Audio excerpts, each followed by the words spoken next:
Jadi saya kalau dibilang saya kayak meninggalkan yang dulu dan sebagainya, saya nggak merasa meninggalkan gitu. Justru saya lebih memuliakan itu gitu ya. Kan kita tahu ya gitu ya ketika dulu tuh kayak ya tadi ya kayak sempat dibilang kalau apa namanya kayak nggak berdaya dan sebagainya, tapi nggak di dalam Al-Quran kita justru nabi-nabi itu sangat dimuliakan, nggak ada yang direndahkan, nggak ada yang nggak terhormat gitu kan. Itu yang saya lihat gitu dalam Islam itu yang saya pelajari, masya Allah gitu. Kalau kalau di sini kenapa saya melihatnya itu ya jujur aja gitu, apa adanya aja gitu. Ketika kita memang laki-laki misalnya lemah gitu ya, nggak bisa kalau ngelihat aurat, ya udah dilindungilah caranya wanitanya supaya jaga aurat gitu, nggak usah sok kuat juga, itu mah cuma pikiran aja gitu, pikiran yang ngeras ya bisa bisa tergoda gitu kan. Tapi itu kan memang sudah nalurinya begitu gitu ya, ya udah kita nggak usah sok kuat, tundukkan pandangan aja gitu kan. Bahkan nggak hanya untuk laki-laki, perempuan kalau nggak kuat ya sudah tundukkan pandangan saja gitu kan, itu aja untuk cari aman gitu kan. Itu sih yang saya lihat di Islam tuh fair. Kemudian ya tadi semuanya itu nggak bisa berdasarkan katanya imannya apa imannya aja gitu, tapi harus tetap gunakan akal, gunakan pikiran gitu ya, harus bisa dibuktikan gitu hukumnya. Udah hadis aja masih ada lagi ini sohi ini do gitu kan. Jadi saya pikir kalau udah hadis sudah benar semua gitu. Gitu.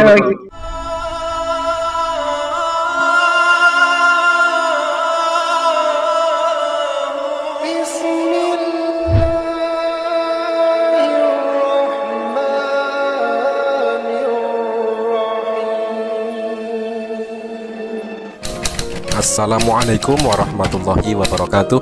Alhamdulillahirabbil alamin. Sahabat, dalam kesempatan kali ini kita akan tampilkan bincang-bincang antara duo mualaf hebat ini, yakni Dr. Gigi Karisagrani dengan Bro Julius dari Hidayah Mualaf Channel. Untuk selengkapnya mari kita simak bagaimanakah perbincangan mereka, dan mudah-mudahan ini bermanfaat dan menginspirasi banyak muslim dan juga banyak non muslim agar supaya lekas mendapatkan hidayah dari Allah Subhanahu wa taala.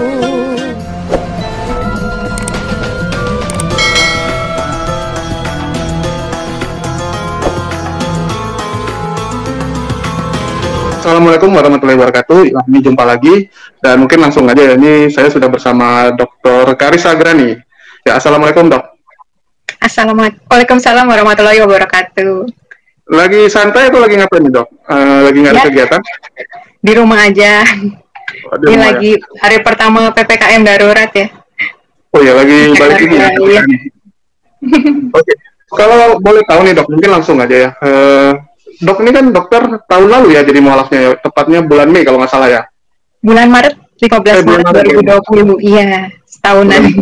Setahunan, jadi ini baru setahun lah ya. Iya. Jadi kalau boleh ceritakan dulu nggak kira-kira pengalamannya, kenapa bisa mutusin mualaf? Apalagi ini kan perempuan, ya wanita gitu kan, nggak segampang itu. Biasa pertimbangannya kan lebih banyak dibandingkan kita yang istilahnya cowok gitu. Iya. Iya, memang itu ya, hidayah memang semata-mata milik Allah ya. Saya juga nggak pernah mengira sampai ada di titik ini gitu, apalagi waktu di titik 15 Maret 2020 itu gitu. Nah, sebenarnya ada ketertarikan terhadap Islam itu ketika awal pandemi, awal Maret. Nah, itu saya melihat perempuan muslimah yang memakai niqab gitu ya.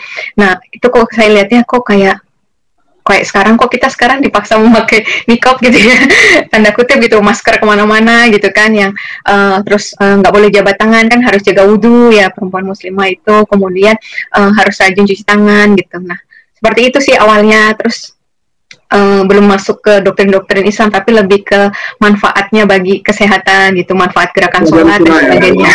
Iya betul, lebih ke situ ya gitu. Terus waktu ternyata saya belajar gitu di Mualaf Center, datang sekali itu waktu itu ya, langsung diajari tentang tauhid, langsung saya merasa ini adalah suatu kebenaran gitu.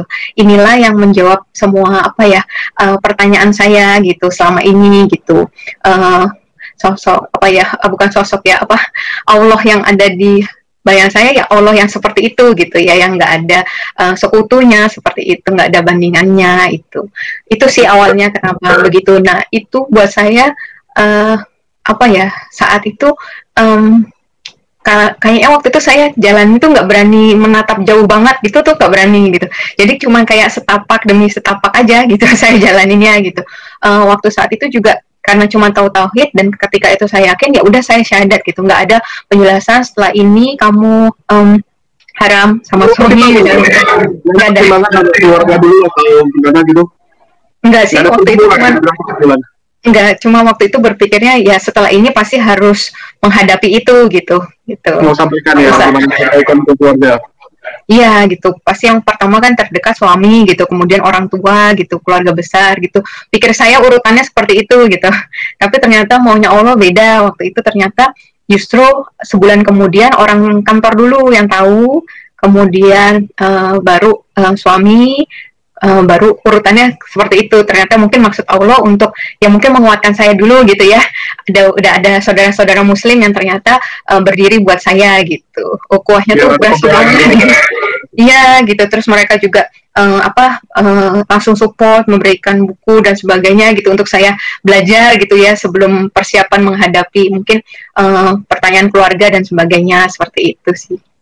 Oke, ini kan dokter kan termasuk aktif di gereja ya sebagai pembicara juga ya. Sebelumnya. Ya sharing-sharing aja gitu sih. Termasuk aktif ya. Ya, dampingin suami kebetulan kan waktu itu. Oke, jadi secara pemahaman dulu, zaman dulu kan pasti banyak tentang Islam ini yang lebih ke arah negatif, atau memang selama ini pernah belajar juga tentang Islam atau pernah mengenal nih, mungkin dari teman-teman yang Muslim atau memang udah ngerti duluan tentang Islam? Enggak sih, saya jadi di posisi saya nggak memandang Islam negatif juga sih, enggak. Tapi juga nggak mau tahu tentang Islam juga gitu. Gitu. Nggak ada pengetahuan tentang Islam atau? Iya. Di rumah itu ada buku-buku Islamologi kan, miliknya suami kan belajar teologi, kemudian mertua kan juga belajar teologi gitu kan, buku Islamologi banyak gitu. Cuman ya saya nggak tertarik membuka, mempelajari itu nggak sama sekali gitu, karena seyakin sepede itulah dengan yang lama gitu. Gitu, tapi juga nggak. Kalau biasa kan dulu image-nya itu ke Islam itu kan identik dengan agak ini ya, agak radikal gitu. Nggak ada pemikiran gitu? Enggak sih. Waktu itu enggak ya, di keluarga juga enggak yang gitu, enggak dalam suasana seperti itu, suasana yang sebenarnya ya toleransi aja, cuma ya kalau ada yang pindah ya kaget juga gitu, kayak saya pindah ya kaget juga gitu, tapi lebih ke suasana toleransinya banyak. Terus saya juga dari lingkungan tempat tinggal dan sebagainya waktu sebelum menikah maupun sudah menikah juga, lingkungan pekerjaan juga kan banyak Muslim ya gitu, kita iya nggak ada di mana sih terhadap Islam sih, alhamdulillahnya gitu, cuman nggak mau tahu juga, nggak mau mempelajari juga gitu, karena memang belum dapat hidayah ya. Oke, artinya kalau image nggak gitu lah. Tapi dari sekolah banyak kan teman Muslim juga? Sekolah Katolik sih, dari sampai SMP ya, SMA saya sudah seluruh Indonesia mayoritas Islam sih. Itu dari SMA, kemudian kuliah juga mayoritas Islam, kemudian pekerjaan mayoritas Islam. Kalau kerjaan ya. Ini praktek sendiri atau di rumah sakit atau di mana? Kalau pagi saya kan PNS, kerja di suku dinas kesehatan. Kemudian sorenya sudah di rumah, buka kecil-kecilan di rumah aja. Kalau keluar lagi, kasihan anak-anak ditinggal lagi. Oke, ngerti. Artinya memang kalau kita bicara kan PNS ini banyak interaksinya malah sama inilah ya, kita bilang Muslim lah ya. Lingkungannya betul, mayoritas ya. Oke, jadi kalau kita bicara nih dok, dari sekarang udah jadi Muslim, ada nggak yang istilahnya dirindukan nih waktu masih jadi Kristen nih? Apa ya, kalau soal makanan ya alhamdulillah itu saya dari dulu tuh dijaga sama Allah kayaknya ya. Untuk babi nggak terlalu suka. Terus habis itu memang nggak biasa makan itu juga. Kalau ada pilihan lain lebih baik yang lain. Kalau minuman gitu beralkohol, minuman keras itu nggak bisa. Dari dulu masih muda gitu, adik-adik bisa minum gitu. Saya pasti ini kayak cobain ini manis bilang. Pas saya cobain tetap pahit gitu di lidah saya, itu tetap nggak bisa gitu. Itu alhamdulillah ya. Jadi kalau soal makanan minuman alhamdulillah nggak berat buat saya gitu. Kemudian paling kalau ini perempuan lah ya, kan kadang kalau perempuan tuh banyak lah dandannya, ada extension bulu mata, kuku diapain lah segala macam, parfum segala macam. Nah itu berbeda banget ya dengan Islam kan, maksudnya kita kalau bisa semakin kita nggak menjadi pusat perhatian itu lebih baik gitu kan ya, gitu. Jadi itu aja sih kadang lucu ya, cantik ya ngelihat orang begitu gitu ya, tapi enggak lah, buat apa gitu ya, gitu malah nanti kan kita malah jadi fitnah gitu. Ya, malah mengundang orang jadi dosa ya.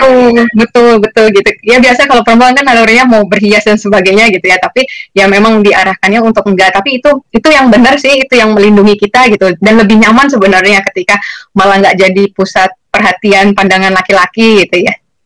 Oke. Bagaimana dengan lingkungan nih? Pasti kan teman-teman yang duluan shock juga gitu kan begitu tahu. Apalagi mungkin teman-teman dulu banyak yang dari Kristen juga kan karena aktif di gereja.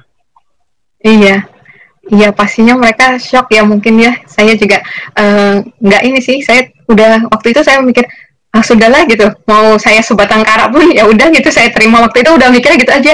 Bener-bener nggak mikir nanti, maksudnya kalaupun misalnya itu udah mikirnya yang terburuk lah gitu. Saya pikir ya udah nanti kalau di akhirat juga kan masing-masing tanggung jawabnya, begitu sih saya mikirnya gitu. Nggak ada teman sekalipun, asal ada Allah ya udah gitu. Saya pikir gitu aja. Ya karena kalau kita bicara perempuan tuh lebih mengutamakan perasaan ya daripada logika gitu. Ini biasanya kan kalau perempuan tuh pertimbangannya selalu mikir nanti keluarga saya gimana, nanti teman saya kalau nggak mau berteman sama saya lagi nggak ada teman saya gitu kan, istilah pasti ada terasa sedih atau gimana gitu. Dari dokter gimana?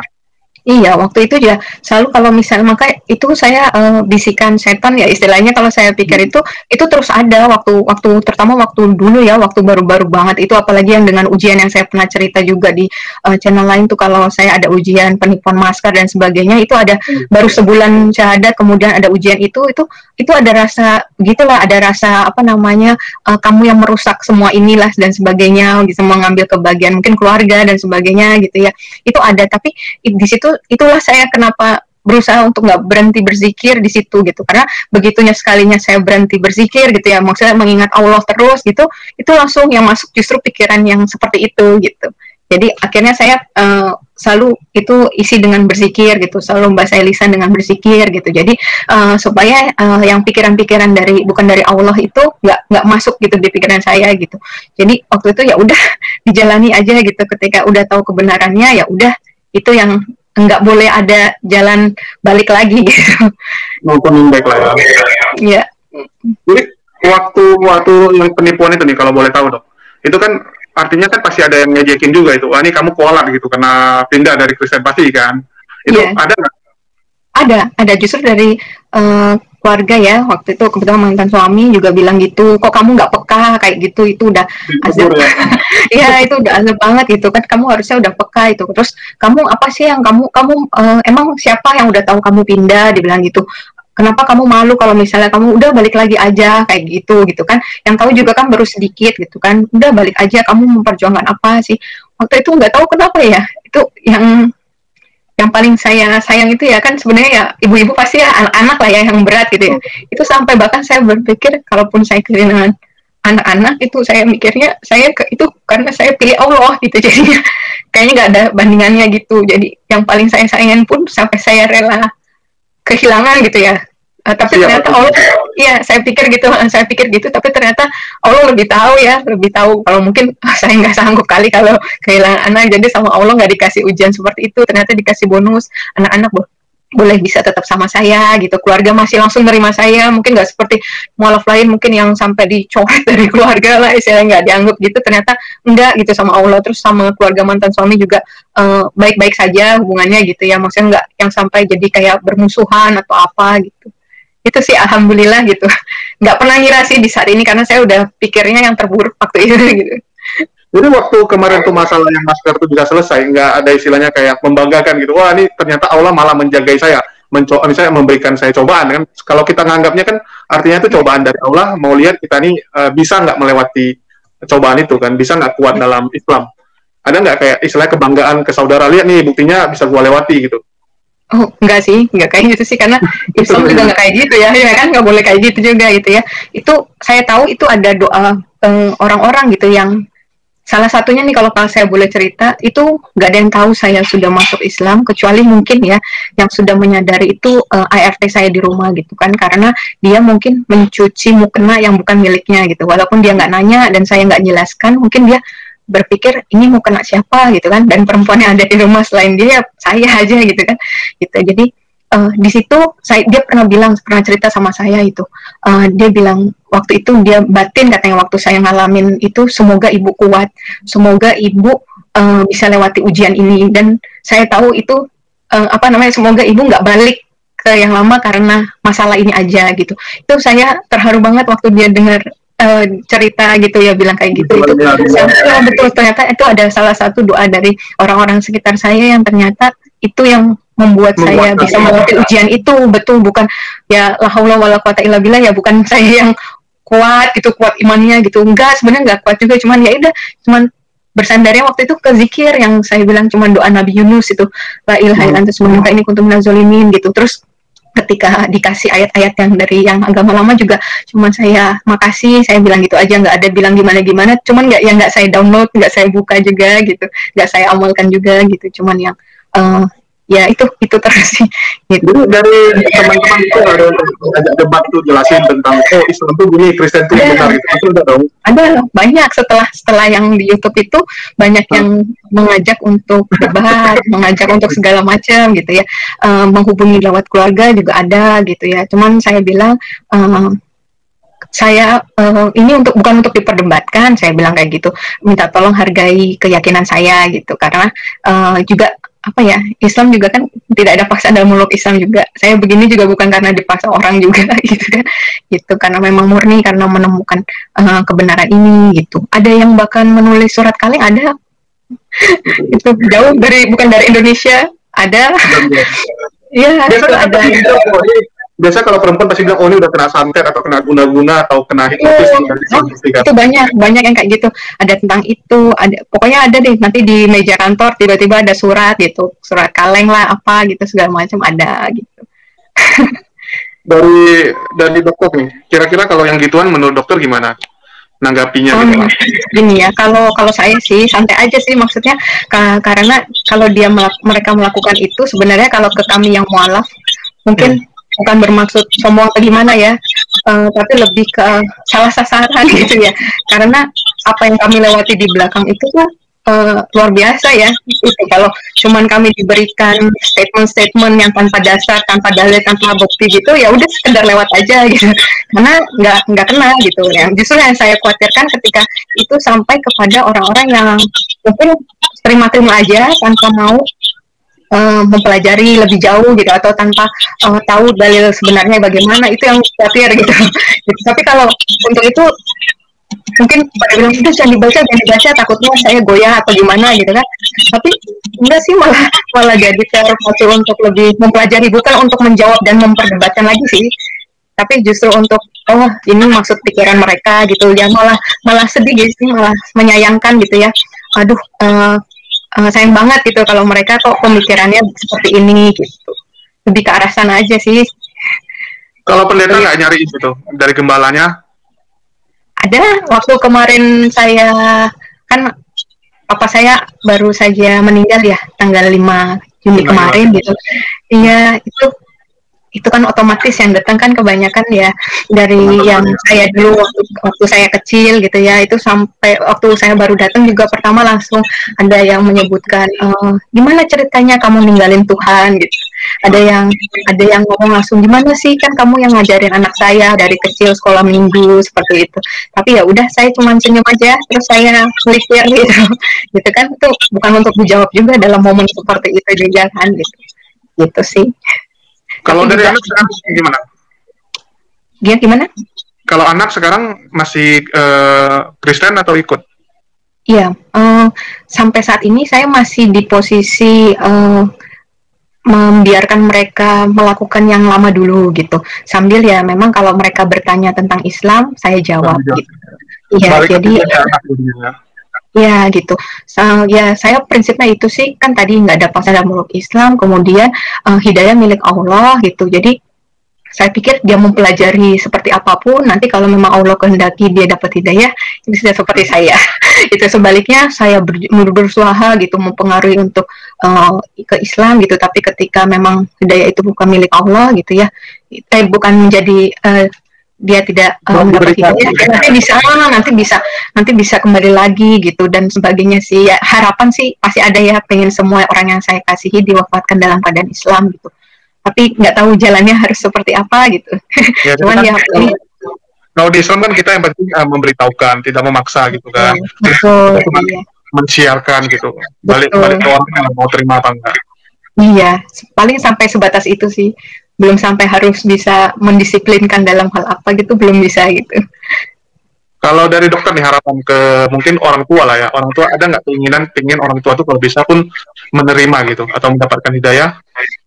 Iya, itu pasti ya. Semua kita pengen begitu gitu kalau yang ini gitu. Apalagi kemarin yang sejak kejadian papa meninggal itu tuh saya pikir saya masih ada waktu gitu. Saya pikir kan saya baru setahun ini, saya pikir ilmu saya banyak dulu gitu ya. Mungkin saya bisa apa gitu ya. Ternyata waktu saya nggak ada gitu untuk bisa bawa papa gitu ya. Tapi kan memang ya udah kita cuma bisa ikhtiar gitu ya. Makanya nih saya nggak tahu nanti apakah sempat gitu terhadap keluarga yang lain gitu untuk bisa mensiarkan Islam gitu ya, untuk apa ya, membawa mereka kembali kepada fitrah sebagai Islam gitu. Ada perubahan nggak dari dulu sebelum mualaf sama setelah mualaf nih? Misalnya dari segi kehidupan, dari tempat makan, cara hidup, dan mungkin tingkah laku gitu. Ada yang dokter rasa berubah nggak gitu? Apa aja yang berubah?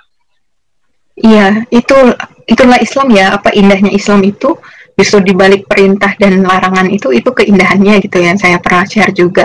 Jadi adab-adabnya itu membuat kita tuh 24 jam ya, 24/7 itu benar-benar connecting sama God gitu ya. Dari apapun yang kita lakukan gitu ya. Dari bangun tidur gitu, terus habis itu adab makan, minum itu apa yang ketaatan adab itu yang kadang mungkin kita masih nggak tahu juga sampai hari ini apa manfaatnya buat kesehatan gitu, kenapa harus didahulukan kanan daripada kiri dan sebagainya gitu ya, apa aruhnya gitu ya sebenarnya gitu kadang gitu ya, tapi ya cuman modal aja kita mau taat kan sama sunnah Rasulullah gitu ya. Kalau kita mau apa sih, kayaknya pengen pakai baju yang gaya-gaya indah-indah, tapi ternyata hadisnya kan yang disukai Rasulullah yang gamis, yang wanita gitu kan, itu yang ya udah itu yang menjadi dasar kekuatannya, cuman ya udah taat aja gitu. Ketika minum ingat Allah, ketika kita mau tidur ingat Allah, ketika ngaca ingat Allah, ketika berpakaian ingat Allah, keluar rumah ingat Allah gitu sih yang saya rasa gitu. Terus setiap jam-jam sholat itu kan benar-benar kayak dinantikan gitu ya. Kita kalau misalnya mau bikin appointment juga sama pasien, sama orang gitu, apa selalu mikirnya beres dulu deh, pada asar deh, pada maghrib deh gitu. Dulu saya heran gitu ya, kenapa sih kalau mau ketemuan tuh bilangnya seperti itu gitu ya, bilang aja jamnya gitu kan, daripada saya mikir. Ternyata memang orientasi kita emang udah ke sana gitu ya, ketika kita mendahulukan Allah gitu ya, insya Allah gitu ya, nanti urusan kita di dunia juga dimudahkan sama Allah, dilancarkan sama Allah gitu sih. Yang terasa beda adalah Islam memudahkan saya untuk mengingat Allah gitu. Kadang kalau kita tidak seperti itu kan gampang lupa ya, manusia gampang lalai gitu kan. Ketika sibuk ya udah nggak ingat gitu sampai beres selesai baru gitu. Terima kasih gitu ya. Tapi kalau misalnya ini Islam mau sibuk mau apa ya terus ingat sama Allah gitu. Nggak bisa berhenti gitu kan. Mau lagi diem mau apa ya udah zikir aja sama Allah daripada ngapain mengeluarkan yang nggak berguna dan sebagainya. Ya udah zikir aja gitu. Itu sih yang terasa paling beda ya. Nanti baju semua bisa dipakai lagi dong, yang baju-baju lama gitu. Pakaian dan semua ada istilah baru. Iya, waktu bahkan sebelum saya ketahuan pakai dan sebelum masuk jadi mualaf itu udah mulai tuh saya karena udah tahu, cuman yang enggak saya pakai kerudung aja. Waktu itu udah mulai pakai yang terusan, gamis itu, terus sudah pakai kaos kaki gitu. Ketika saya tahu seluruh kaki itu aurat gitu, ya udah langsung pakai kaos kaki gitu ya. Nah, udah tinggal saya pikir ketika saya udah ketahuan ataupun saya udah bisa pakai, udah saya tinggal pakai kerudungnya gitu. Waktu itu sih. Iya, itu udah masih sama suami kan, masih sama mantan. Iya, masih sama suami. Iya. Mungkin dia aneh juga kali kok gantung baju-baju panjang-panjang.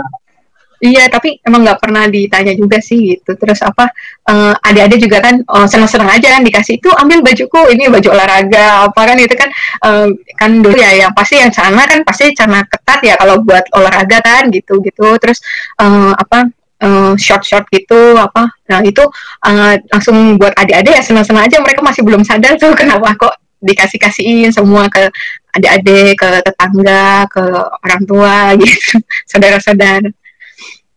Oke, tapi saya termasuk terkejut dengan dari Bu Dokter ya. Saya sebenarnya waktu mualaf pun sama gitu ya, tahun lalu mualaf, tapi saya nggak gitu berani ngomong juga karena sampai sekarang pun orang tua kayak pesanin gitu, maksudnya jangan norak, dia bilang gitu kan. Oke, terserah lu tapi ya jangan norak, dia bilang gitu. Terus ya banyak hal yang sebenarnya terasa tuh kayak di teman-teman ya agak berat ya, di teman-teman yang dulunya biasa nongkrong di sini, kok perasaan saya sekarang nggak pernah kesana lagi gitu kan. Teman pun pelan-pelan kayak nggak mau ngajakin gitu kan, karena tahu kadang-kadang tantangan di makanan, bukan teman sih, masa mereka juga maklum, tapi di satu sisi kadang-kadang mereka mau makan sesuatu yang kita nggak bisa makan, jadi dia mikir daripada diajak, ya udahlah nggak usah diajak gitu. Yeah. Dari dokter ada nggak gitu kayak teman-teman nggak ngajakin lagi tuh makan, karena mereka mungkin sering makan yang kayak barbecue, apalagi Korea barbecue kan, Korea barbecue rata-rata pasti ada B2-nya kan. Iya, enggak sih, memang saya kurang gaul juga sih sebenarnya. Iya, iya gitu. Jadi apa namanya, emang orang rumahan banget gitu. Jadi kalau misalnya udah dari pulang kerja, ya udah kalau nggak ada urusan lain, ya udah pasti ke rumah aja gitu. Nggak ada yang gimana banget. Kalaupun itu ya acara kantor memang harus diikuti, itu ya udah ikut gitu. Agak jarang yang kayak nongkrong gitu, emang enggak gitu. Kalau di luar itu ya udah sama keluarga, udah perginya sama keluarga. Iya, emang ini kurang gaul tadi kayaknya gitu. Jadi kalau kayak anak nih sekarang, artinya kan ikut dokter nih, artinya makanannya semua halal juga dong? Iya, insya Allah begitu sih. Iya. Dari memang sebelumnya juga memang sih, dari sebelumnya juga emang saya nggak itu, kecuali memang ya biasanya kalau nggak dikasih gitu, atau di acara itu memang nggak ada pilihan lain gitu. Kalau enggak memang nggak pernah dikasih. Biasanya kayak saya bingung ya, kalau kayak kami gitu ya, Chinese biasanya kan anak-anak tuh masih suka makan yang gituan gitu kan, apalagi kalau kita bicara ke mall ketemu kayak Korea barbecue pasti kan pingin gitu makan. Ini kalau anak kalau sempat pingin gimana? Enggak ada, alhamdulillah. Dijaga sama Allah, yang kecil malah belum pernah kesentuh babi.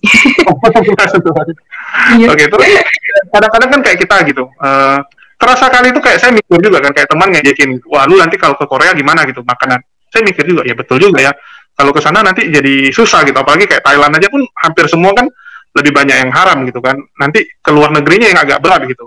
Dari Bu Dokter nih, ada pemikiran ke sana atau pikir ya udah jalan aja gitu? Iya, saya gampang sih orangnya tuh itu, nggak terlalu yang gitu. Kalaupun harus makan pomi terus setiap hari ya udah, gitu. Memang itu sih ya, kita kalau muslim udah selain nanya ini halal atau haram pun, kalaupun halal pun masih mikir lagi dipotongnya tadi caranya secara Islam atau enggak gitu ya, walaupun sudah boleh aja masih mikir itu lagi ya. Itu sih yang memang harus hati-hatinya gitu. Tapi ya insya Allah ya, kita kan selalu berdoa ya, apa ya Allah, apa tadi yang saya bilang, kalau yang tunjukkan kalau yang hak itu hak, yang batil itu batil gitu. Berapa kali saya mau masuk di restoran gitu ya, di Jakarta masih. Nah itu apa namanya, alhamdulillahnya gitu. Saya pikir ada orang muslim di dalamnya gitu, pakai kerudung aman gitu. Ternyata pas saya masuk, waiternya ada yang bilang, Bu mohon maaf, yang ini ada babinya. Oh ya, aku bilang gitu. Jadi keluar. Kemudian ada lagi, saya cuman sekedar makan roti, waktu itu juga dibilang, Ibu mohon maaf, ini ada remnya kayak gitu. Itu alhamdulillah ya, ditunjukkan Allah gitu. Padahal di situ saya lihat benar-benar orang yang memakai jilbab itu ada, saya pikir aman lah saya masuk gitu ya. Saya kadang lihat-lihat dulu gitu kan pengunjungnya gitu. Ternyata ya itu Allah lindunginnya itu ya, kan kita nggak mau ya kalau sampai ibadah kita nggak diterima. Kadang ditanya gitu sama keluarga gitu, kenapa sih Rum, kenapa, kan enak wangi dan lain-lain, udah kasih aja ke orang gitu kan. Ada yang pernah ngasih saya gitu kan, orang muslim bahkan gitu ya, ngasih sus gitu, tapi pas saya makan sekali tuh kok aroma-aromanya berasa gitu. Terus saya tanya gitu, mohon maaf Bu, itu ada rumnya? Aduh saya nggak tahu ya gitu, ada apa enggak gitu kan. Terus udah saya daripada ragu kan ada nggak ada gitu, ya udah gitu ya. Ya karena kan kita lagi menghafalkan Quran dan sebagainya gitu, ketika ada yang sesuatu yang haram yang masuk kan itu, aduh sedih banget, sayang banget, perjuangan ngafalin aja susah. Gitu. Tapi luar biasa gitu, turning pointnya apa sih sampai begitu yakin gitu bisa meninggalkan kekristenan yang seharusnya kan dulu udah nyaman juga di sana? Itu hanya dari tauhid itu, saya nggak tahu ya kenapa, mungkin bagi orang itu hal yang apa, dan mungkin dulu waktu saya di agama yang dulu juga berpikir kita nggak apa ya, nggak merasa kalau kita menyembah Allah itu tiga gitu kan, gitu kan kita. Ragu dengan trinitasnya itu, masalah trinitas itu agak ragu juga ya, kenapa Tuhan ya, atau nggak sebegitu berdayanya gitu ya? Dulu waktu itu tuh mikirnya kan dibilang itu 100% Tuhan, 100% manusia, itu yang nggak masuk di otak saya. Masa ada 200% kan nggak ada ya? Itu yang tambah Roh Kudus lagi, tambah Roh Kudus 300 jadinya. Itu yang saya waktu itu nggak masuknya itu sih di situ gitu. Cuman ya udah gitu kan, tapi kita harus waktu saat itu memang harus imanin itu kan, ya udah gitu. Cuman Tapi ya ketika saya nggak pernah ini konseling gitu kayak masalah Trinitas itu pingin tahu tentang Trinitas, nanya ke pendeta atau komsel ya, mungkin ada leadernya, ada gembalanya, nggak pernah nanya gitu? Udah itu sering jadi pertanyaan juga sih. Waktu itu kan dijelaskan juga itu sebenarnya seperti air dibilang. Jadi wujudnya bendanya kan memang tetap air, tapi kadang berbentuk es batu, kadang berbentuk uap air, kadang seperti itu. Jadi dibilangnya wujudnya aja yang bisa beda, tapi sebenarnya bendanya kan satu ya, air itu sendiri gitu. Waktu itu begitu aja sih gitu. Tapi itu salah loh pendeta, itu malah jadi wadas itu aliran Yesus jadi mengambil 3 job. Jadi di Kristen pun sebenarnya ada beberapa aliran ya, ada oneness, ada Unitarian, ada Trinitas gitu. Bahkan sekarang ada Triteos gitu. Itu beda gitu. Saya pun dulu nggak gitu ngerti kan, nggak gitu ngerti. Tapi sejak aku di dunia debat ini jadi ngerti. Dan sekarang kayak pendeta ngomong sama saya, pendetanya yang saya suka gitu. Sampai dia pun bingung. Ini jawabannya apa ya? Saya kasih nampak misalnya terjemahan Alkitab itu salah ya. Terjemahan dari LAI itu salah, mengartikan kata-katanya. Dia sampai terkejut, rupanya benar gitu, salah artikan gitu. Jadi saya bilang, ya kalian pendeta malah nggak tahu gitu, malah lebih kacau kan. Tapi memang konsep Trinitas itu memang sering jadi pertanyaan bagi orang-orang Kristen awam dan sampai sekarang jadi misteri ya. Mungkin banyak juga sama kayak dokter yang istilahnya sebenarnya dia nggak yakin juga, cuman karena imani saja ya, faktornya ya penting imani saja gitu kan. Yang penting kamu masa di gereja itu nyaman, teman-temannya nyaman, khotbahnya pun tentang yang baik-baik aja, ya udah gitu kan. Dari dokter nih tiba-tiba, kalau kita bicara khotbah Kristen kan artinya bagus-bagus dan semua so far nyaman gitu. Kok berani melangkah ke sesuatu yang sebenarnya dunia baru dan lingkungan baru yang dari Bu Dokter pun nggak tahu itu lingkungan seperti apa gitu kan, terlalu beresiko meninggalkan zona nyaman. Iya, gini, kalau saya lihatnya saya udah nggak punya kompetensi ngomong yang dulu lagi soalnya ya. Jadi kalau saya lihat di sisi Islamnya itu adalah saya lihat Islam itu fair gitu. Ketika itu kebenarannya ya itu yang disampaikan gitu ya. Kayak saya berapa kali itu ketika memang Nabi Isa ya nanti turun membunuh Dajjal, ya itu yang disampaikan gitu ya. Kan maunya kita ya jagoan kita loh yang keluar terakhir yang bunuh Dajjal ya, kenapa harus itu gitu. Tapi nggak perlu ditutupi, nggak perlu insecure gitu dengan kebenaran itu gitu. Itu yang saya lihat sih di dalam Islam gitu. Jadi saat itu saya melihatnya seperti itu. Jadi saya kalau dibilang saya kayak meninggalkan yang dulu dan sebagainya, saya nggak merasa meninggalkan gitu. Justru saya lebih memuliakan itu gitu ya. Kan kita tahu ya gitu ya, ketika dulu tuh kayak ya tadi ya kayak sempat dibilang kalau kayak nggak berdaya dan sebagainya, tapi enggak, di dalam Al-Quran kita justru nabi-nabi itu sangat dimuliakan, nggak ada yang direndahkan, nggak ada yang nggak terhormat gitu kan. Itu yang saya lihat gitu dalam Islam, itu yang saya pelajari. Masya Allah gitu. Kalau di sini kenapa saya melihatnya itu ya jujur aja gitu, apa adanya aja gitu. Ketika kita memang laki-laki misalnya lemah gitu ya, nggak bisa kalau melihat aurat, ya udah dilindungilah caranya wanitanya supaya jaga aurat gitu. Nggak usah sok kuat juga, itu mah cuman pikiran aja gitu, pikiran yang ngeras ya bisa tergoda gitu kan. Tapi itu kan memang sudah nalurinya begitu gitu ya. Ya udah kita nggak usah sok kuat, tundukkan pandangan aja gitu kan. Bahkan nggak hanya untuk laki-laki, perempuan kalau nggak kuat ya sudah tundukkan pandangan saja gitu kan. Itu aja untuk cari aman gitu kan. Itu sih yang saya lihat di Islam tuh fair. Kemudian ya tadi semuanya itu nggak bisa berdasarkan katanya imannya iman aja gitu, tapi harus tetap gunakan akal, gunakan pikiran gitu ya, harus bisa dibuktikan gitu hukumnya. Udah hadis aja masih ada lagi ini sohi ini do gitu kan. Tadi saya pikir kalau udah hadis sudah benar semua gitu. Karena memang ya kita lihat ya bagaimana Islam memuliakan. Kalau yang A ya A gitu, nggak ada istilahnya mau ditambah-tambahin atau diputar-putarkan gitu kan. Diubah, betul.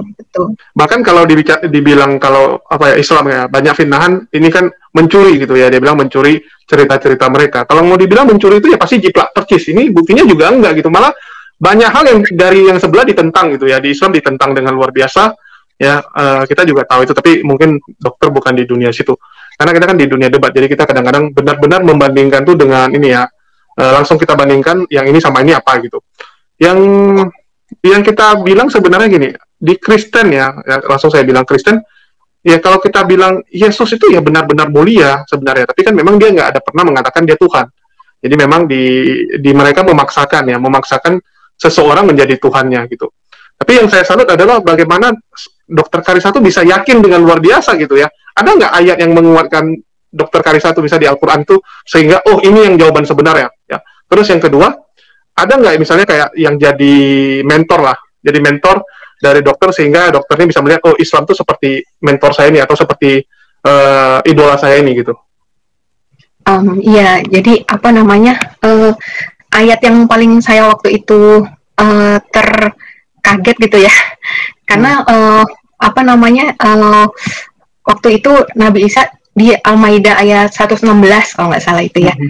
Itu dibilangkan Allah bilang, wahai Isa putra Maryam, engkaukah yang mengatakan pada orang-orang jadikanlah aku dan ibuku sebagai dua Tuhan selain Allah gitu kan. Kemudian Isa menjawabkan, maha suci engkau gitu, tidak patut bagiku mengatakan apa yang bukan hakku, jika aku pernah mengatakannya tentulah engkau telah mengetahuinya gitu.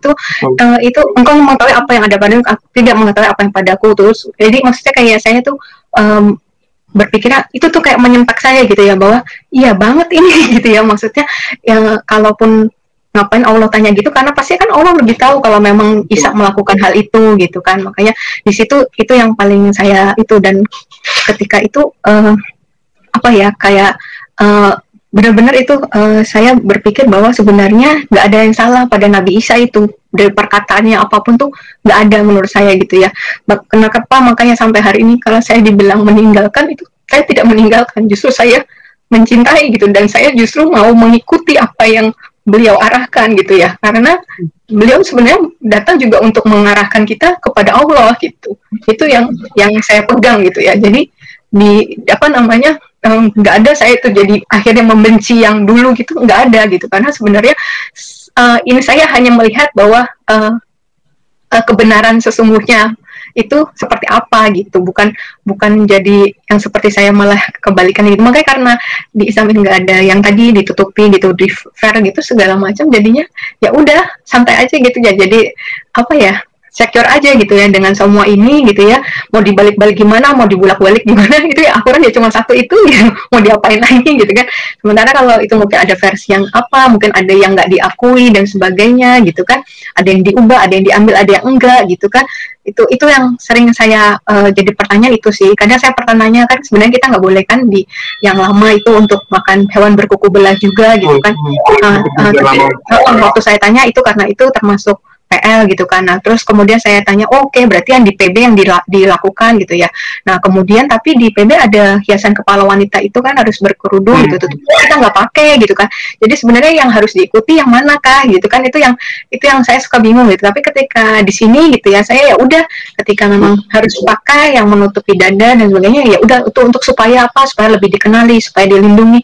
Itu justru yang ya udah itu yang dilakukan gitu kan, nggak ada kontradiksi di dalamnya gitu kan. Yang makanya kan kalau apa namanya, kalau bukan dari sisi Allah ya mungkin jadi banyak kontradiksi gitu, tapi kalau yang dari Allah ya apa ya, kita nggak bisa menemukan kontradiksi. Kristenan aja loh, Katolik sama Protestan aja udah beda gitu kan. Boro-boro di Kristen Protestan sendiri ada apa, karismatik yang berbeda gitu, kayak masalah bahasa roh aja itu jadi masalah sampai sekarang kan, antar pendeta bilang oh tuh bahasa roh tuh dari setan lah gitu. Jadi memang abu-abu ini yang bahaya ya. Kita yakin hal itu. Kalau di Islam kan nggak ada yang abu-abu, yang batil ya batil gitu, yang hak. Terus dari dokter nih, kan kita tahu nih kalau dunia ini memang agak pandangannya terhadap Islam ini agak susah gitu. Itulah muncul namanya Islamofobia. Dari Bu Dokter nih, melihat Islamofobia gimana nih? Iya, sebenarnya mungkin muncul fobia itu justru karena mereka justru sebenarnya menyadari kebenaran itu. Kalau saya rasa, makanya jadi takut. Kita kan takut karena memang melihat sesuatu itu kan juga berarti karena oh dia lebih bagus ya dari saya, atau oh dia ternyata lebih benar ya dari saya. Iya betul. Masa kita lebih takut dengan yang lebih di bawah kita, kan enggak ya gitu. Kalau saya berpikir adalah seperti itu sih. Oke, jadi kalau dari Bu Dokter nih, harapannya terhadap pandangan orang nih, apalagi kalau di luar gitu kan, Eropa, Amerika ini kan terhadap Islam masih sangat negatif ya. Bahkan kalau kita dengar kesaksian mualaf di kayak Korea gitu ya, itu bisa ditarik kerudungnya gitu, bisa ditarik gitu kan. Dari Bu Dokter lihatnya itu kenapa sampai begitu dan harapannya gimana? Ya, itu udah tertulis ya di Al-Quran juga kan sebenarnya ya. Sampai akhir zaman pun mereka nggak akan terima kalau apa namanya kita akan berusaha menarik kembali kita ke yang lama, betul ya? Kalau nggak salah di Al-Quran ada dibilang begitu gitu. Sampai akhir zaman itu yang akan terjadi gitu.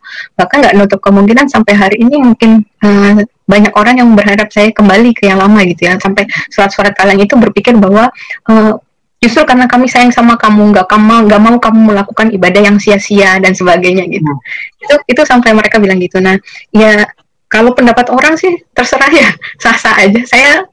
Saya secure banget dengan agama Islam ini. Jadi saya mereka nggak mau ikut ke sini ya udah gitu.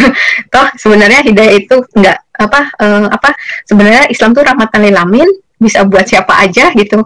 Gitu kan nggak terkhusus pada orang tertentu gitu kan. Kalau mau terima silakan, enggak ya udah gitu kan. Karena kan kita juga nggak tahu nanti kan itu ujung terakhirnya gitu. Saya pun sekarang gini juga saya nggak merasa oh saya pasti nanti ke surga gimana, karena saya kan masih mengusahakan terus ya, karena yang dihitung kan terakhirnya ya. Saya makanya nggak mau sampai merasa gimana ya, ujub gitu, takabur. Udah saya bagus endingnya jelek nanti ya, sama aja bohong. Yang penting endingnya gitu. Betul gitu, makanya itu yang benar-benar dijaga banget gitu ya, jangan sampai sekarang seperti ini nanti terakhirnya ternyata saya menjadi orang yang dibenci bahkan sama Allah gitu kan. Itu jangan sampai gitu ya, kayak gitu. Itu sih nggak apa-apa terserah mereka memikirnya apa, karena saya berpikir ya kita tenang aja, kayak misalnya cewek cantik gitu kan, ya udah mau diomongin sama yang lain juga ya udah cek aja gitu, gitu. Malah yang ribut itu biasanya yang kurang gitu kan, yang karena nggak mau gitu kan.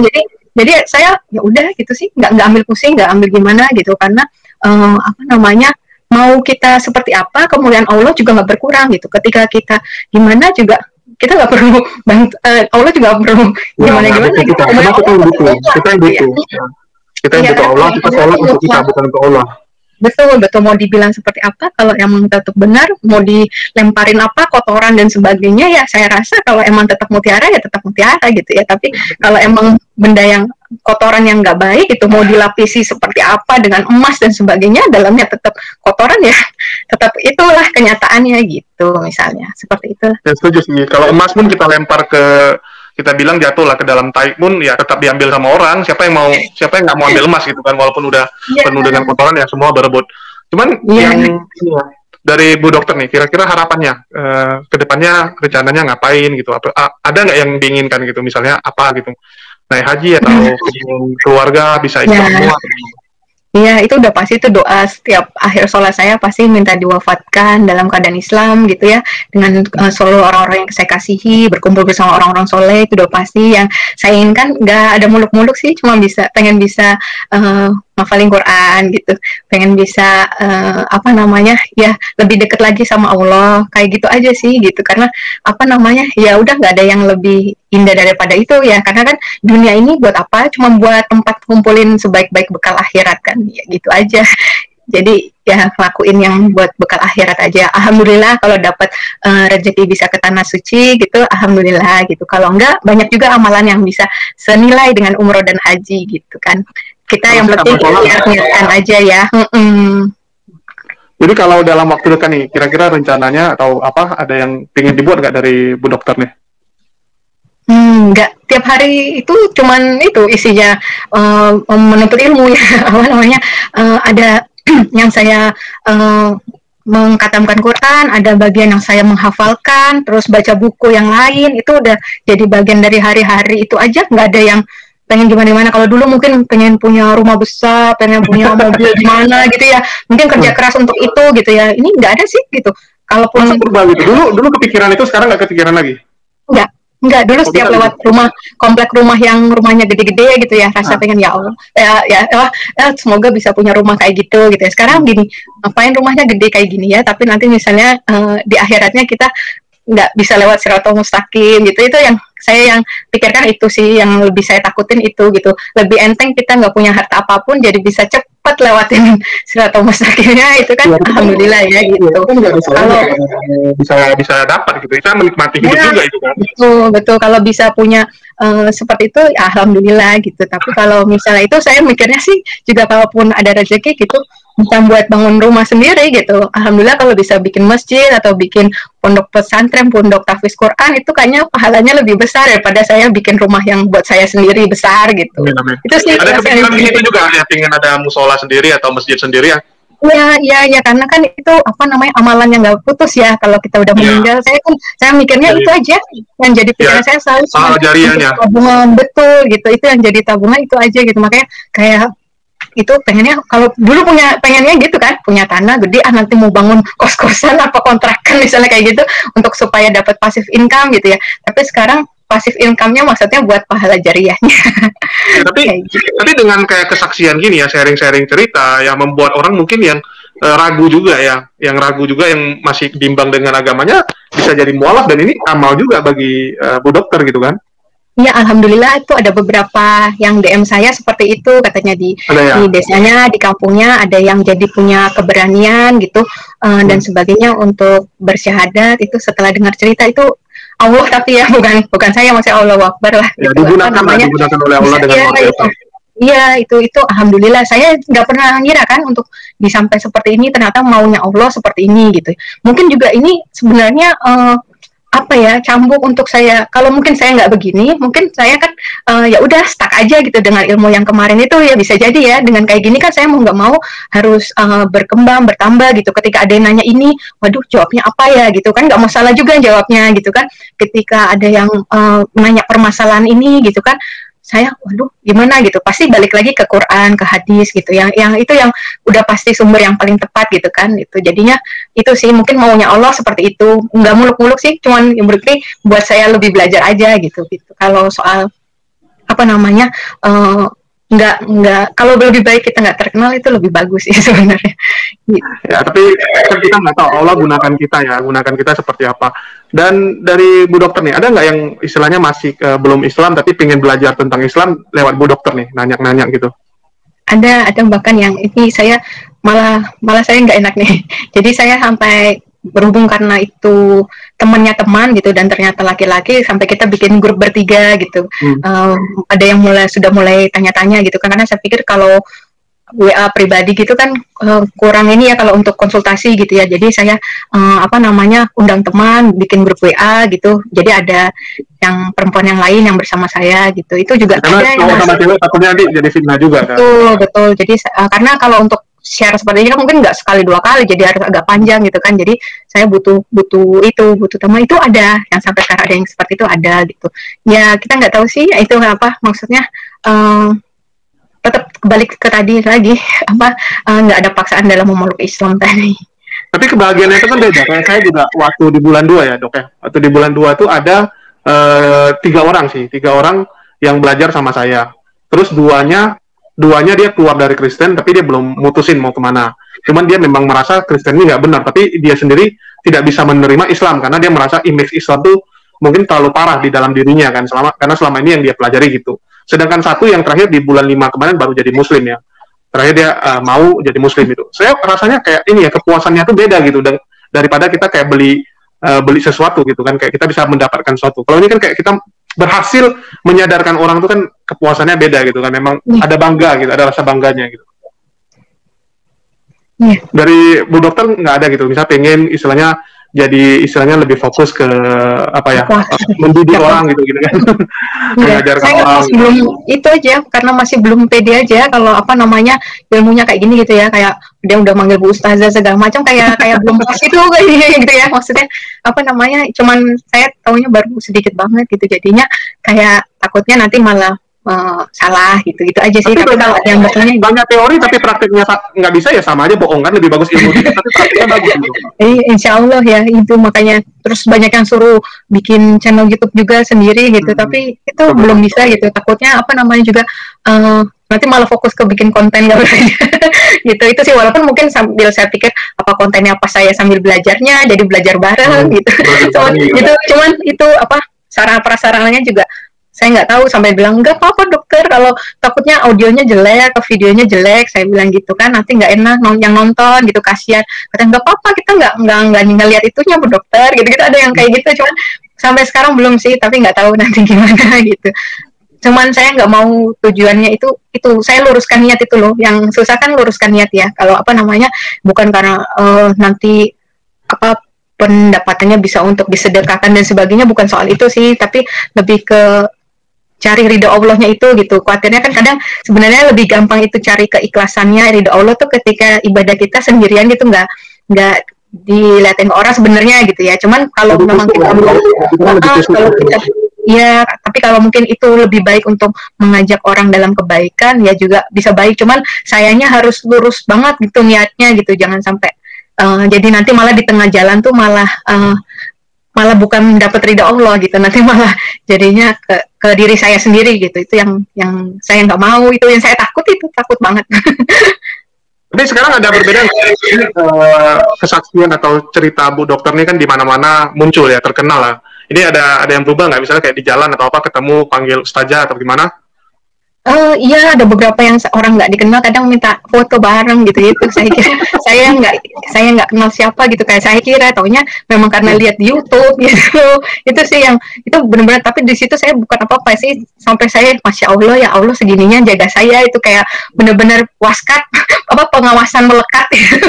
Jadi ya benar-benar saya harus hidupnya bener banget gitu, ketika maksudnya nggak apa namanya, kalau nggak bener gitu kan ada orang yang tahu gitu kan, itu bahaya banget gitu kan. Saya mikirnya itu sih, nggak ada kebanggaan, nggak ada gitu, malah rasanya masya Allah cara Allah jaga nih kayak gini banget. Saya mikir gitu, sampai saya waktu di mobil tuh langsung gitu lagi di tempat belanja gitu, di kasir yang sesudah saya ngomong maaf Bu Dokter gitu, lagi nyebrang jalan gitu, tiba-tiba juga gitu di ujung jalannya boleh foto dulu kayak gitu. Itu yang itu sih apa namanya, cara Allah luar biasa ya buat kita, jadi makin belajar buat kita makin bisa apa ya, menjaga diri seperti itu.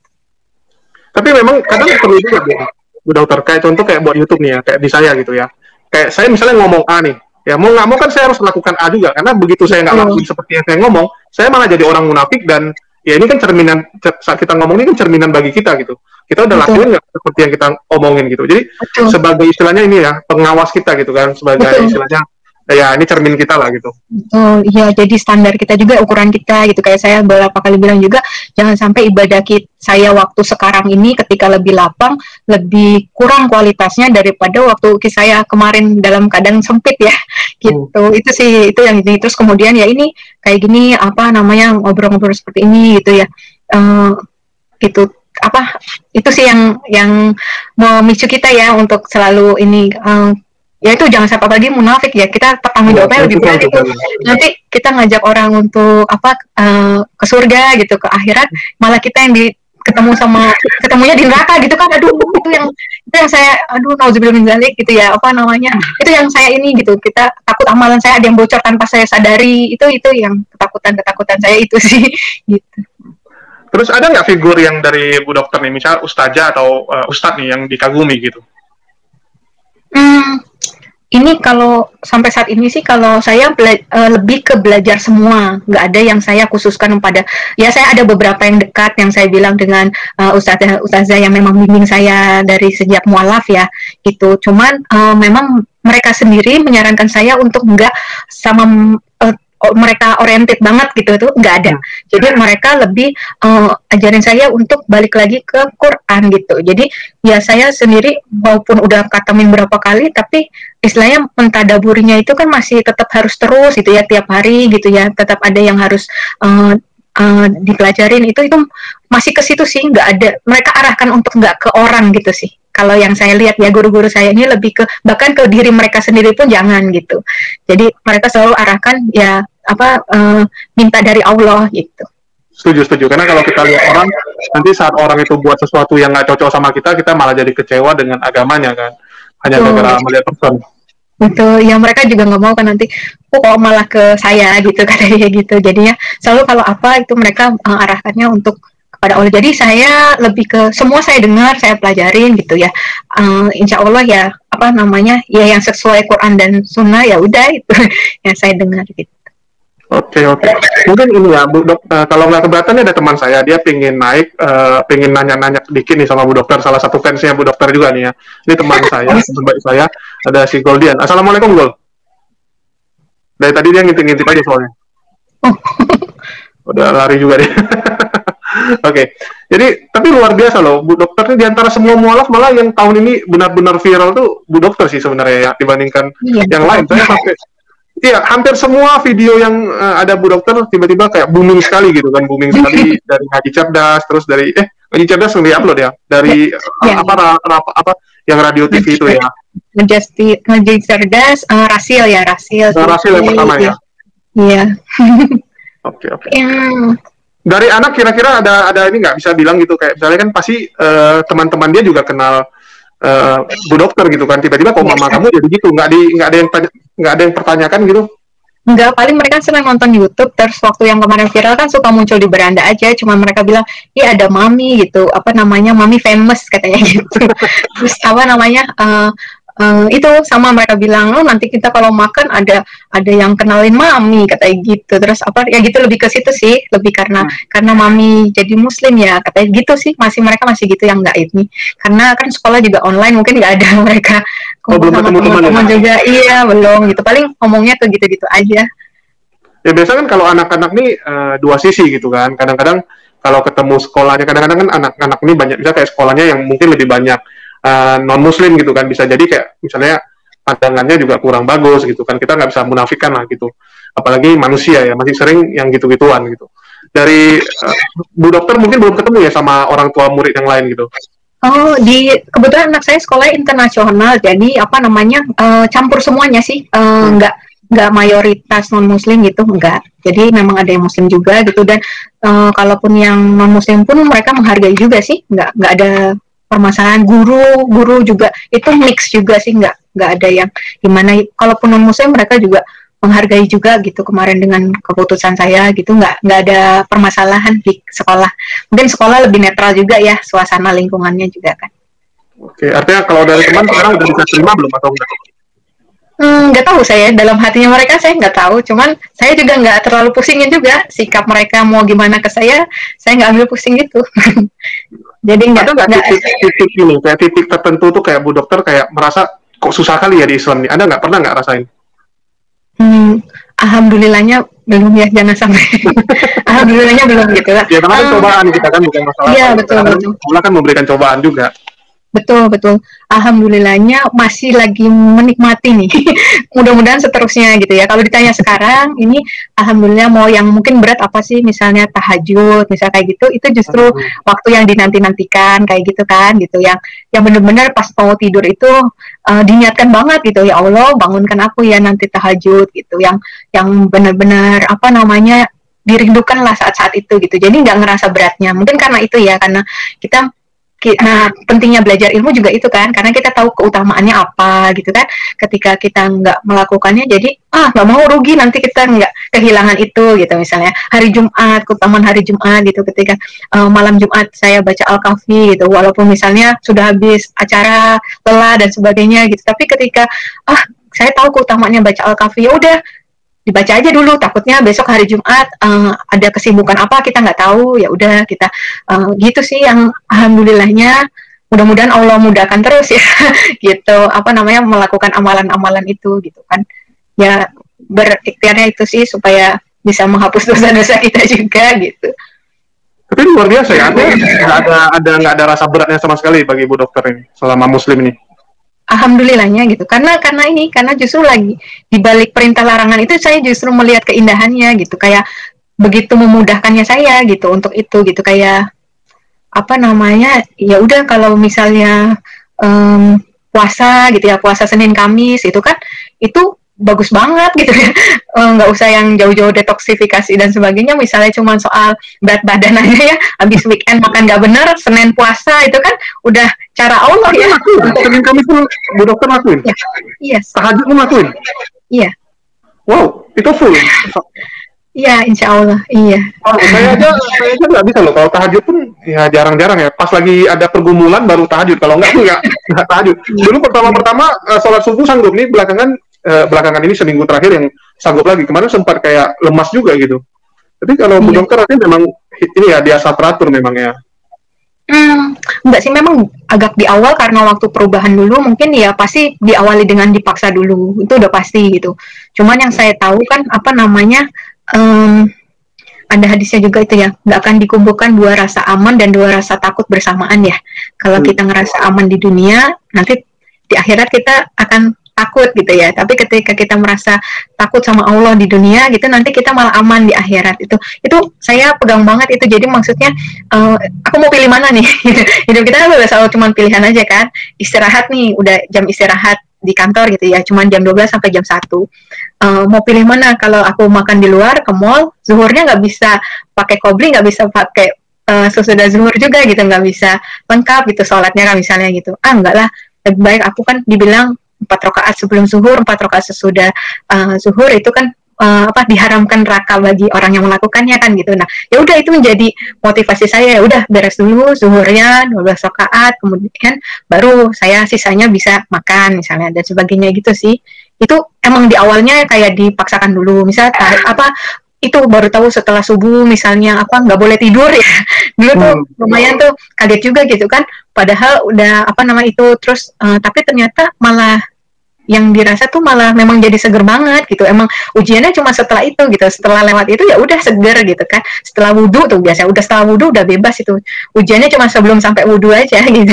Gitu. Tapi memang itu udah rangkaian semua sih dari sunnah Allah. Makanya sunnah Rasulullah kan kita tidur setelah Isya gitu ya. Kalau nggak ada kepentingan apapun itu ya udah tidur aja gitu. Karena memang itu memudahkan kita untuk bangun seger banget di subuhnya. Kenapa suruh mandi sebelum subuh itu juga itu memang udah kalau dilakukan semua udah malah jadi mudah gitu.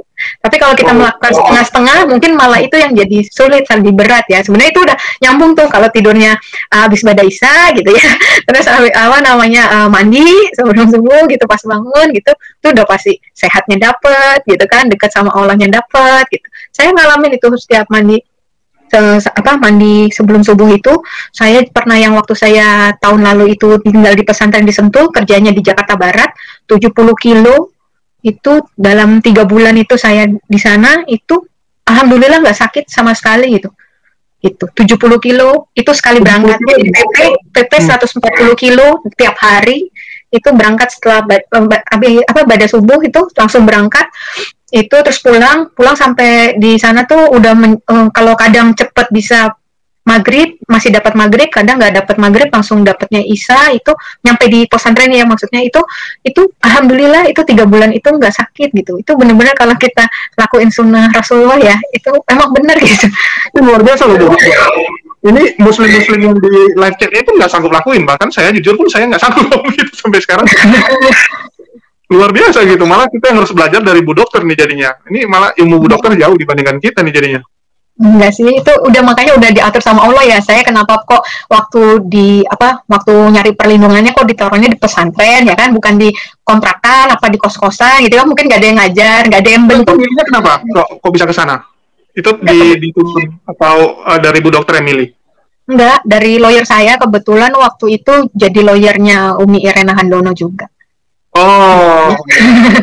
Jadi diarahkan ke sana gitu. Oke, jadi milihnya kenapa milih harus belajar ke pesantren gitu? Kenapa nggak kayak belajar di kota aja gitu? Oh bukan, itu kan waktu itu sekalian lagi nyari perlindungan ya, supaya nggak diketahui posisi itu. Gitu. Cuman lawyer saya khawatir kalau cuman di kosan atau kontrakan nanti mungkin malah pikiran kemana-mana gitu kan, nggak belajar atau sebagainya, udah sekalian dibawa ke situ gitu. Iya, kalau kita pikiran inilah yang nggak kita kendalikan, malah yang negatif-negatif ini yang datang semua ya, karena setan ini memang selalu ada di mana saja gitu. Iya, betul. Itu makanya itu saya udah Masya Allah deh, semua udah Allah atur. Saya nggak pernah pikir gitu, nggak pernah bikin escape plan nanti begini itu nggak pernah. Tapi kayak Allah gerakin semesta itu untuk benar-benar dukung saya, bahkan sampai hari ini ya, kayak tadi saya cerita itu benar-benar maksud Allah tuh bawanya tuh sampai begini gitu. Padahal saya yang cuma benar-benar setapak demi setapak aja. Ya, tapi luar biasa kalau misalnya ya memang kayak nampak lah, dimuluskan lah jalannya itu ya, memang Allah yang menuntun jalan Bu Dokter ini ya sampai sekarang gitu. Iya. Jadi dari Bu Dokter nih, misalnya ada nggak yang ingin dilakukan demi Islam itu selain mungkin cerita-cerita di YouTube ini, atau nggak mungkin kedepannya mau ngapain lagi gitu untuk membalas kebaikan dari Allah kepada Bu Dokter gitu? Tadi sih ya kita ya seperti Rasulullah ya. Kadang kan kalau kita lihat Rasulullah gitu, udah dijanjiin surga sama Allah, kok beliau kan pernah ditanya, kok masih sih melakukan sholatnya dengan kusyuk dan sebagainya gitu ya. Ya ini ya karena bukan karena kita lebih nyari ke pahala lagi gitu ya. Pengennya sih, kalau sekarang saya masih kayak lebih ke mungkin cari pahala, lebih banyak ke situ ya, dominannya lebih ke dikit-dikit cari pahala, dikit-dikit cari pahala gitu, cari bekal akhirat gitu. Ya pengennya lebih ke itu, lebih seperti Rasulullah, lebih melakukannya itu lebih ucapan syukur, lebih karena benar-benar rindu sama Allah, mencintai Allah gitu, benar-benar karena itu sih yang saya ingin gitu, lebih dari sekedar kita nyari keutamaan dan sebagainya. Oke. Jadi mungkin ini terakhir aja nih, Bu Dokter. Dari Bu Dokter nih, ada nasihat nggak bagi teman-teman mungkin yang di luar sana yang masih ragu gitu untuk melangkahkan kakinya kepada Islam, yang masih banyak pertimbangannya gitu? Iya, kalau yang untuk seperti itu yang saya alamin juga waktu itu gitu, kita fokusnya sama Allah aja sih. Waktu saat itu saya udah fokus sama Allah, cuma saya minta Allah tolong tunjukkan yang benar gitu, tolong tunjukkan yang benar dan tolong mampukan saya, kuatkan saya ketika saya sudah mengambil keputusan itu, kan saya pilih Engkau ya Allah gitu kan, jadinya ya tolong Allah yang urusin semuanya gitu. Waktu itu saya kayak gitu sih, waktu itu mikirnya Allah kan saya udah pilih Engkau ya Allah gitu kan, saya cukup sama Engkau aja sudah cukup buat saya gitu kan, saya bagaimanapun saya mati yang penting saya udah dalam keadaan Islam gitu.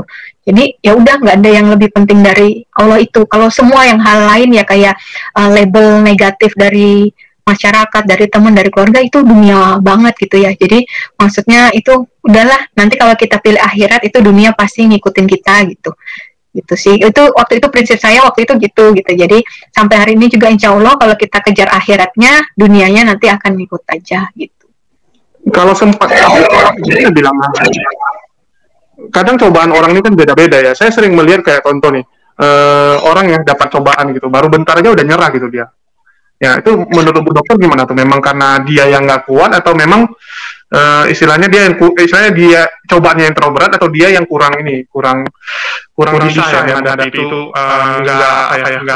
nggak menyerahkan kepada Allah gitu secara hidupnya.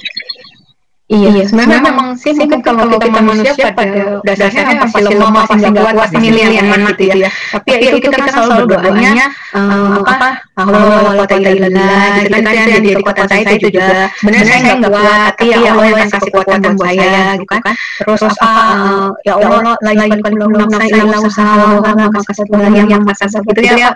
Jangan kasih cobaan lebih kemampuan saya gitu ya. Jadi itu sih yang saya rasa mungkin saya sok-sokan gitu ya. Allah kuat lah, pokoknya sebentar aja aku kuat, yang penting aku sama Allah. Ternyata Allah pikir enggak, saya yang tahu kamu tuh enggak kuat gitu sama anak-anaknya. Jadi Allah kasih gitu, karena kan memang enggak ada ujian yang lebih kekuatan kita. Waktu ngalamin sih saya rasa enggak kuat, bener saya enggak kuat, rasa udah Allah ambil aja nyawa saya, biar saya udah langsung ketemu sama kamu. Kayak rasanya udah gitu ya. Tapi ternyata enggak, Allah bilang kamu kuat, dikasih anak bersama saya, keluarga tetap support saya gitu. Itu Masya Allah gitu ya. Tapi memang kita udah rasanya kayak gitu aja, bahwa yang saya pegang itu selalu husnuzonillah, itu selalu saya pegang gitu, bahwa rasa baik aja sama Allah, rasa hambanya kan. Jadi kalau kita rasakan selalu kebaikan, ya kebaikan juga yang akan datang sama kita gitu. Kalau kita belum udah mikirnya aduh nanti aku langsung diberhenti dari kerjaan, nanti aku langsung dibuang sama keluarga dan sebagainya, itu ya mungkin itu juga yang terjadi gitu kan. Tapi ya selalu husnuzonillah, insya Allah Allah kasih pertolongan. Enggak asal Allah kasih pertolongan pun, saat itu saya berpikir aku tetap pilih Allah gitu. Itu waktu itu saya mikirnya gitu sih. Luar biasa nih kabar dari dokter ya. Malah luar biasa, benar-benar bisa udah siap untuk sampai begitunya gitu. Dan nggak semua orang bisa bilang ini. Saya juga spekulasi sih kalau ngomong gitu, saya juga nggak bisa bilang apa ya. Ada orang nanya gitu, kalau lu kondisi itu gimana? Ya kalau saya bilang bisa aja belum tentu juga, karena saya juga belum menghadapi kondisi seperti itu ya. Kadang ada orang gitu kan, dia bisa ngomong gampang karena dia nggak pernah di kondisi itu. Saat dia di kondisi itu bisa jadi ya akan lain juga ceritanya gitu ya. Tapi luar biasa nih, Bu Dokter bisa sharing pengalamannya ya, sehingga saya harapkan dari sharing pengalaman ini bisa menguatkan teman-teman ya, terutama yang mungkin masih masih bimbang gitu ya, dia ingin mualaf tapi mungkin pertimbangannya masih sangat banyak sehingga nggak berani melangkah. Saya doain ya, kita doain semoga dengan Bu Dokter ya membagi kisah ini menguatkan mereka juga ya, menguatkan mereka sehingga mereka berani melangkah seperti yang dilakukan oleh Bu Dokter. Ya, jangan ragu lah dengan pertolongan Allah. Kalau memang istilahnya kita niatnya sungguh-sungguh ya, niatnya sungguh-sungguh mencari ridho Allah, maka Allah juga akan membantu kita melewati semuanya. Terima kasih semua nih untuk Bu Dokter yang sudah menyempatkan waktunya untuk sharing cerita di channel saya.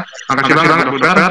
Ya, jadi saya rasa udah cukup karena Bu Dokter juga waktunya nggak banyak yang mau kegiatan lain lagi. Makasih buat semua teman-teman yang udah join di sini.